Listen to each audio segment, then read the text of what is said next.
All right, manual transmission. This is a 6-speed out of a Mercedes Vito. Up the front, we've got the bell housing area. So this is where the engine connects. The clutch and flywheel sit here. You can see the clutch slave cylinder here as well. Towards the back, all the gears are inside here. At the back here, we've got the output shaft yoke, and that's where the tail shaft connects to.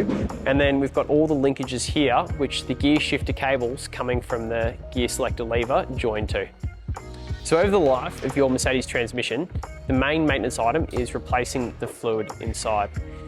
Other things you'll end up doing, probably a clutch replacement. Pay attention to whether there are any oil leaks or whether there's any excessive play in all the gear shift linkages.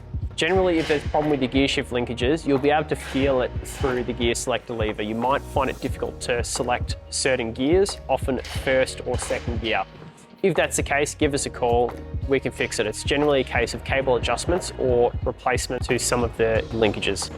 If you're ready to book, give us a call or use our online booking form below, or have a read further down the page where you'll find more information and all the prices for your model of Mercedes.